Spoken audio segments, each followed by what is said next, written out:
IPL முடிஞ்சு ஒரு வாரம் ஆக போகுது. அண்ட் என்னுடைய ஃபேவரட் டீமான ஆர்சிபி கப்பை லிஃப்ட் பண்ணது ரொம்ப ரொம்ப சந்தோஷம். Second time. அண்ட் அதை விட அதிகமான ஹாப்பினஸ் என்னென்னா, விராட் கோலி அந்த சேஸில் நின்று ஃபினிஷ் பண்ணி கொடுத்தது தான் இருக்கிறதுலே ஒரு மிகப்பெரிய ஒரு ஹாப்பினஸாக இருந்தது. என்னுடைய டீம் ஆஃப் த டோர்னமெண்ட் யார் யார் என்னென்னன்றது தான் இந்த வீடியோவில் நான் ஷேர் பண்ண போகிறேன். ஸோ வீடியோ மறக்காமல் ஸ்கிப் பண்ணாமல் ஃபுல்லாக பாருங்கள். பார்த்துட்டு உங்களுடைய டீம் ஆஃப் த டோர்னமெண்ட் யார் யாருன்றதையும் மறக்காமல் கீழே கமெண்ட்டில் சொல்லுங்கள். ஸோ வாங்க வீடியோக்குள்ளே போகலாம். ஃபஸ்ட்டு நம்ம ஓப்பனர்ஸ்லேருந்தே வர ஆரம்பிப்போம். ஓப்பனர்ஸில் எக்கச்சக்க பேர் பயங்கரமாக விளையாடிருக்காங்க. சுப்மன் கில், விராட் கோலி, சாய் சுதர்ஷன், வைபவ் சூரியவன்ஷி, இந்த மாதிரி நிறைய பேர் இருக்காங்க ஓப்பனிங்ஸில். பட் என்னுடைய பிக் யாருன்னு கேட்டிங்கன்னா, ஸோ இந்த டோர்னமெண்ட்லேயே ஒரு biggest find and biggest destructor Suryavanshi தான் என்னுடைய ஓப்பனிங் பிக்கு. அண்ட் சூரியவன்ஷியோட நான் யாரை இன்னொரு ஓப்பனிங் பார்ட்னராக சூஸ் பண்ண போகிறேன்னா விராட் கோலி. ஆஸ் அ விராட் கோலி ஃபேன்னு நீங்கள் நினச்சாலும் அதை தாண்டி அந்த ஃபைனல் சேஸில் கூட பார்த்தீங்கன்னா விராட் இருக்கிற வரைக்கும் ஒரு சைடில் விக்கெட் விழுந்துட்டு இருந்தாலும் விராட் இருக்காருப்பா, பார்த்துப்பார் மனுஷன் அப்படின்ற மாதிரி. ஸோ விராட் கோலி இருக்கிறப்போ அந்த சேஸ் ஆகட்டும், அவரோட விக்கெட் ரொம்ப ரொம்ப இம்பார்ட்டண்ட்டு. அவர் இருக்கிற வரைக்கும் நமக்கு எந்த ஒரு கவலையும் இல்லாமல் இருக்கலாம். அண்ட் ஆப்போசிட் டீம் அவருடைய விக்கெட் இருக்கிற வரைக்கும் அந்த கேமை கம்ப்ளீட்டாக எடுத்துக்கவே முடியாது. ஸோ அதனால் எனக்கு Virat Kohli must opening with சூரியவன்ஷியோட நான் கண்டிப்பாக சூஸ் பண்ணுவேன். அதை தாண்டி இந்த வருஷம் விராட் கோலியோட ஸ்ட்ரைக் ரேட் மோர் தென் 160+ இருந்திருக்கு. ஸோ கன்சிஸ்டண்ட்டாக விளையாடிருக்காரு. அது மட்டும் இல்லாமல் ஒரு ஸ்டாட் இருக்குது. இது வரைக்கும் விராட் கோலி லாஸ்ட் இயர்லேருந்து பார்த்திங்கன்னா மொத்தமாக 17 50+ ஸ்கோர்ஸ் அடிச்சிருக்காரு. அந்த 17 50+ ஸ்கோர்ஸில் எல்லாமே வின்னிங் காசில் தான் போயிருக்கு. ஸோ விராட் கோலி 50 அடித்தாலே டீம் கண்டிப்பாக வின்னுன்றது 100% ரேஷியோவில் இருக்குது. ஸோ இந்த மாதிரி நிறைய இருக்குது. அது மட்டும் இல்லாமல் ஃபீல்டிங் சொல்லவே வேணாம். மனுஷன் ஒரு 20-25 வயசு யங் மேன் மாதிரி அந்த அளவுக்கு பவுண்டரி லைன்லாம் நின்று ஃபீல்டிங் பண்ணுறப்போ ஃபிட்னஸ் லெவலாம் சொல்லவே வேணாம். கண்டிப்பாக என்னுடைய பிக் விராட் கோலி தான், அதில் டவுட்டே இல்லை. அண்ட் நம்பர் 3ல் பார்த்தீங்கன்னா நான் யாரை சூஸ் பண்ண போகிறேன்னா இஷான் கிஷன். ஸோ வேர்ல்ட் கப்லேயும் சரி அண்ட் இந்த சிஎஸ்கே மேட்ச்சுக்கு அகேன்ஸ்டாக ஆனதாகட்டும் நல்ல ஒரு ஃபார்மில் இருந்திருக்காரு. சூப்பராக ஸ்ட்ரைக் பண்ணக்கூடிய எபிலிட்டி இருக்குது. அண்ட் சிஎஸ்கே மேட்ச் அகேன்ஸ்டாலாம் ப்ளே பண்ணதெல்லாம் வேறு மாதிரியான ஒரு நாக்கு. ஸோ எனக்கு பர்சனலாக இஷான் கிஷன் 3rd. 4th யாருன்னு என்ன கேட்டிங்கன்னா ரஜத் பட்டிதார். ஆர்சிபின்ற ஒரு ஃப்ரான்ச்சைஸை லீட் பண்ணி பேக் டு பேக் இது வரைக்கும் 17 வருஷமாக கப்பே அடிக்காமல் இருந்து ஸோ லீட் பண்ண முதல் இயர்லேயே கப் அடித்தது அண்ட் பேக் டு பேக் அடித்தது. ஸோ அவரோட ஸ்ட்ரைக்கிங் எபிலிட்டியுமே இந்த வருஷம் பார்த்தீங்கன்னா லாஸ்ட் இயர் நம்ம ஸ்பின்னுக்கு வந்தாலே ரஜத் பட்டிதார் பயங்கரமாக ஹிட் பண்ணுவார். பட் ஃபாஸ்ட் பவுலிங் அகேன்ஸ்டாக கொஞ்சம் ஸ்ட்ரகிள் பண்ணுவார்னு இருக்கும். இந்த வருஷம் அதையுமே ஒர்க் அவுட் பண்ணிவிட்டு ஃபாஸ்ட் பவுலிங் அகேன்ஸ்டாகவுமே நல்லா ப்ளே பண்ணியிருந்தார். என்னுடைய பிக் 4th ஸ்பாட்டில் ரஜத் பட்டிதார் தான். அண்ட் அவர் தான் கேப்டனும் கூட. அவரை கேப்டனாக போடாமல் வேறு யாரை போடுறது. So back to back title அடிச்சிருக்காங்க. ஸோ கேப்டன்ஷிப்லேருந்து நல்லா லீட் பண்ணியிருக்காரு. பவுலிங் ரொட்டேஷன் எல்லாமே சூப்பராக ஆடிருக்காரு. குவாலிஃபயர் 1லாம் சிங்கிள் ஹேண்டடாக அன்பலீவபிளான ஒரு நாக்கு. ஸோ கண்டிப்பாக என்னோட pick Rajat Patidar number 4. Number 5 யாருன்னு கேட்டிங்கன்னா ஹென்ரிக் கிளாசன். அவர் ஆடுற சில ஷாட்ஸ்லாம் அவரை தவிர வேறு யாராலையுமே ஆட முடியாது. செம்மையான ஒரு ஃபார்மில் இருந்தார். இந்த வருஷம் பார்த்தீங்கன்னா வேறு லெவலில் striking ability. So Henrik Klaasen தான் என்னுடைய நம்பர் 5 பேட்ஸ்மேன். ஸோ ஓவர்சீஸ் பிளேயரில் நான் முதல் பிளேயர் சூஸ் பண்ணியிருக்கேன். நம்பர் 6ல் என்னுடைய ஃபேவரட் எப்போவுமே ஹர்திக் பாண்டியா. ஆனால் இந்த வருஷம் டோட்டலாக பயங்கரமான ஒரு சொதப்பல். ஸோ அவரை தாண்டி வேறு யார் நம்பர் 6 ஸ்பாட்டுக்கு நான் சூஸ் பண்ணுவேன்னு கேட்டிங்கன்னா Tim David. Either Tim David or Nitish Kumar ரெட்டியுமே பயங்கரமாக பண்ணியிருக்காரு. பட் எனக்கு ஒரு டிஸ்ட்ரக்டிவான ஒரு ஃபினிஷர் தேவை. எஸ், இந்த வருஷம் அந்த அளவுக்கு சான்சஸ் கிடைக்கல டிம் டேவிட்க்கு. ஒரு சில சான்சஸ் தான் கிடைச்சது. பட் இருந்தாலுமே டிம் டேவிட்க்கு அந்த ஒரு கேப்பபிலிட்டி இருக்குது, அந்த ஹிட்டிங் கேப்பபிலிட்டி. அதனால் டிம் டேவிட் நான் நம்பர் 6ல் சூஸ் பண்ணுறேன். ஐயோ, 2வது ஓவர்சீஸ் முடிஞ்சு நம்பர் நான் போட்டுக்கிறேன். நம்பர் 7, 8, 9, 10, 11. நம்பர் 7ல் எனக்கு ஒரு லெஃப்ட் ஆர்ம் ஸ்பின்னர் வேணும். ஸோ லெஃப்ட் ஆர்ம் ஸ்பின்னர்னு சொன்னோன்னே உங்களுக்கு தெரிஞ்சிருக்கும் நான் யாரை சூஸ் பண்ண போகிறேன்ட்டு. Krunal Pandya, man for the ஃபைனலுங்க. லாஸ்ட் இயருமே ஆகட்டும் ஃபைனலில் பார்த்தீங்கன்னா 2 விக்கெட்டு லெஸ் தென் 6 தான் எக்கானமி. இந்த வாட்டி ஃபைனல்லையுமே பார்த்தீங்கன்னா அதே லெஸ் தென் 6 தான் நினைக்கிறேன். 4 overs 23 run நான் 1 wicket நினைக்கிறேன். என்ன ஒரு ஸ்பெல் போடுறாருங்க, man for the final. And அதுவும் இல்லாமல் ரேரான இப்போ இமீடியட்டாக விக்கெட்ஸ்லாம் விழுந்துருச்சுன்னா அவரை முன்னாடி அனுப்புறதுக்குமே பயங்கர யூஸ்ஃபுல்லாக இருக்கும். அந்த எம்ஐ மேட்ச் பார்த்தாவே தெரிஞ்சிருக்கும். சூப்பராக நாக்க ஆடி கடைசி வரைக்கும் எடுத்துகிட்டு போயிருப்பார். அவரோட bowling and batting ability, fielding as well. So எல்லாத்தையும் வச்சு பார்க்குறப்ப எனக்கு ஸ்பின்னிங் ஆப்ஷனுமே கவர் ஆகிடும். So number 7 Krunal Pandya. Number 8, 9, 10, 11 இன்னும் 4 பேர் இருக்காங்களாப்பா.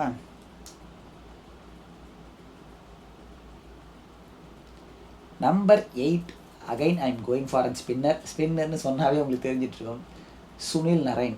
அவரை எப்படிங்க விடுறது? ஐபிஎல்ல என்ன ஒரு மனுஷங்க இத்தனை வருஷமாக கன்சிஸ்டண்ட்டாக அந்த ஒரு எக்கானமியை மெயின்டைன் பண்ணுறது, அதுவும் இப்போ இருக்கிற மாடர்ன் டே T20லையுமே அதை வந்து ப்ராப்பராக மெயின்டைன் பண்ணுறதுன்றது சான்ஸே இல்லை. ஸோ கண்டிப்பாக என்னுடைய பிக் வந்து சுனில் நரைன் தான். நம்பர் 8 பேட்டிங்குமே உங்களுக்கு தெரியும். ஸோ பயங்கரமாக வந்து விளையாடுவார். So Sunil Narain. மொத்தம் 3 ஓவர்சீஸ் நான் எடுத்துட்டேன். நம்பர் 9 நன் அதர் தன் தட் புவனேஸ்வர் குமார். என்ன ஒரு பவுலிங் பர்ஃபார்மன்ஸுங்க. லாஸ்ட் இயர் ஆகட்டும் இந்த இயர் ஆகட்டும் ஆர்சிபி வந்து பயங்கரமான ஒரு பிளேயர் வந்து ஃபைன் பண்ணியிருக்காங்க பவுலிங்கில் எஸ்பெஷலி. அண்ட் இனிஷியலாக வந்து அந்த பவர் பிளேயில் அந்த ஸ்விங் பண்ணுறதெல்லாம் சான்ஸே இல்லை. பவர் பிளேயர் வந்தாலே கண்டிப்பாக ஏதாவது ஒரு விக்கெட் எடுத்துருவாருன்ற ஒரு நம்பிக்கை வந்து ஆர்சிபி ஃபேன்ஸ் பார்க்குறவங்களுக்கும் சரி, ஸோ ஆர்சிபி டீமில் இருக்க டக் அவுட்டுக்கும் சரி, கண்டிப்பாக ஏதாவது ஒரு விக்கெட் விழுந்துருப்பா புவி வந்தால் அப்படின்ற மாதிரி. ஸோ பயங்கரமாக வந்து பவுலிங் பெர்ஃபார்மன்ஸ் பண்ணியிருந்தார் இந்த வாட்டி. அண்ட் அது மட்டும் இல்லாமல் யாரெல்லாம் மறக்க முடியும் அந்த எம்ஐ மேட்ச் வந்து குருணால் பாண்டியா என்னவே அவ்வளோ அடிச்சுட்டு போயிருந்தாலும் லாஸ்ட்டு 3 பால் 9 ரன்றப்போ புவனேஷ்குமார் உள்ளே வந்து அந்த எக்ஸ்ட்ரா கவரில் 6 அடிச்சதெல்லாம் சான்ஸே இல்லை. அதான் வந்து game turning point of the மேட்ச்னே சொல்லி ஆகணும். அதுதான் பிக்கெஸ்ட் மூமெண்ட் ஃபார் ஆர்சிபி என்ன கேட்டிங்கன்னா. ஏன்னா அந்த மேட்ச் ஜெயிக்கவே தான் ஈஸியாக. ஏன்னா அதுக்கு முன்னாடி 2 மேட்ச் வந்து கண்டினியூ தோற்றுருந்தாங்க. ஸோ அந்த மேட்சுமே தோற்றுருந்தா டீமோட கான்ஃபிடன்ஸ் லெவல் மொத்தம் வந்து இன்னுமே டவுன் ஆகிருக்கும். அண்ட் டாப் டு ஸ்பாட்டில் ஃபினிஷ் பண்ணியிருக்கிறதுக்கு மிகப்பெரிய ஒரு கொஷின் மார்க் ஆகிருக்கும். ஸோ அதனால் அந்த ஒரு innings from Krunal Pandya and அதை ஃபினிஷ் பண்ண அந்த புவி அந்த 6 வந்து ஒரு பயங்கரமான ஒரு மொமெண்ட்டாக இருந்தது ஆர்சிபிக்கு. So Bhuvneshwar Kumar number 9. And number 10 number 11 யார்? நம்பர் 10 நம்பர் 11 முகமது சிராஜ் ஒரு ஆப்ஷன் இருக்குது. சூப்பராக போட்டிருந்தார் பவுலிங் எல்லாமே. வேறு யார்? ஜாஃப்ரா ஆர்ச்சர் இருக்கார். ஜாஷ் ஹேசல்வுட் 3 ஓவர்சீஸ் தான் எடுத்திருக்கேன். ஆர்ச்சர் போகலாமா ஹேசல்வுட் போகலாமா? ஐ மீன் ஆர்சிபி ஃபேன். ஸோ ஹேசல்வுட்டுமே எனக்கு ரொம்ப ரொம்ப பிடிக்கும்.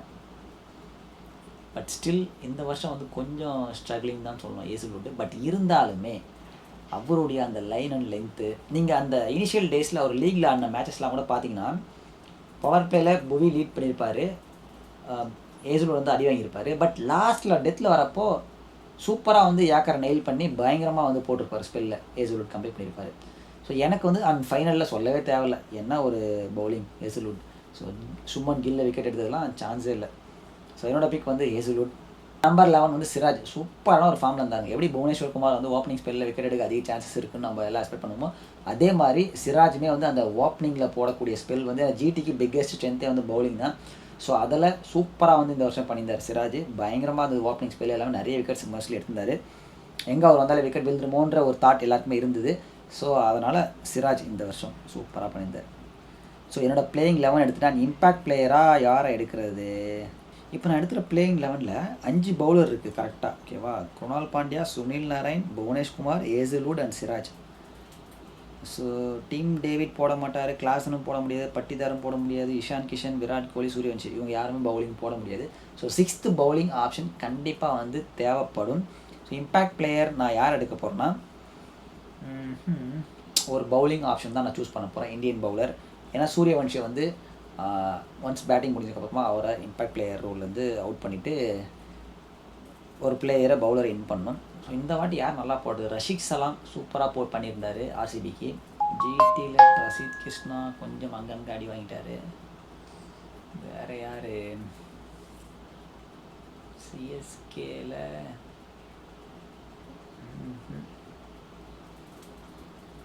டெல்லி, ராஜஸ்தான்,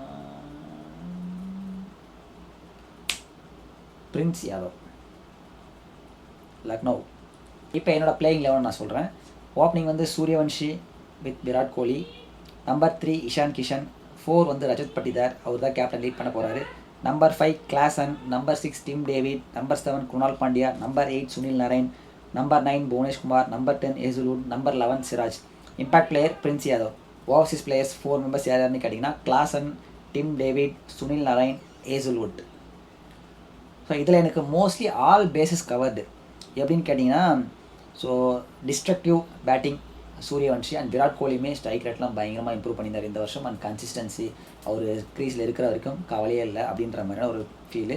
ஸோ அதனால் விராட் கோலி அண்ட் சூரியவன்ஷி, இஷான் கிஷனுமே ராக்கெட் வந்து எக்கச்சக்கமாக லான்ச் பண்ணுவார். And followed by Rajat Patidar, சொல்லவே வேண்டாம், இந்த வருஷம் வேற மாதிரியான ஒரு ஃபார்ம் வந்தார். கிளாசன் யாருமே ஆட முடியாத ஷாட்ஸ்லாம் கூட அடித்து எடுத்துகிட்டு போகக்கூடிய ஒரு கேப்பபிலிட்டி உள்ளவர். And Tim David finishing, Krunal Pandya, clutch Pandya, so bowling ஆகட்டும் அண்ட் கிரிட்டிக்கலான சுச்சுவேஷன்லையுமே அவர் அனுப்பி நம்ம அந்த விக்கெட் ஃபால் ஆகிறத ஸ்டாப் பண்ணலாம். And Sunil Narain, so number 8 எனக்கு ஒரு பேட்டராகவுமே யூஸ் பண்ணுவேன். நம்பர் 9 புவனேஷ், 10, 11 சிராஜ். ஸோ குருணால் பாண்டியா, சுனில் நரைன் 2 பேர் வந்து ஸ்பின்னர்ஸ். So mystery spinner. நம்ம குருணால் பாண்டியா வந்து எதில் சேர்க்கறது தெரியாது, ஸ்பின்னரு பவுலரு எல்லா ஏரியாத்துலேயும் மிக்ஸ் பண்ணிக்குவாங்க ஒன்று. அதுக்கப்புறம் ஸோ உங்களுக்கு ஃப்ரண்ட்டில் வந்து 3 ஃபாஸ்ட் பவுலிங் ஆப்ஷன் இருக்குது already. Siraj, Hazlewood, Bhuvnesh and impact பிளேயராக வரப்போ பிரின்ஸ் யாதவ். ஸோ இவங்க 4 பேர் வந்து front line fast bowlers. Krunal Pandya and Sunil Narain.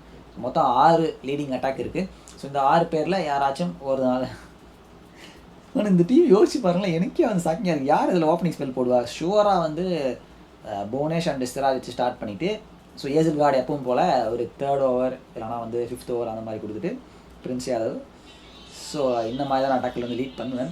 So இதுதான் என்னுடைய team of the tournament IPL 2026. உங்களுடைய டீம் ஆஃப் த டோர்னமெண்ட் என்னன்றதை கீழே கமெண்ட்டில் போடுங்க. அண்ட் இந்த டீம் ஆஃப் த டோர்னமெண்ட் உங்களுக்கு எப்படி இருக்குன்றதையும் சொல்லுங்கள். Thank you so much friends.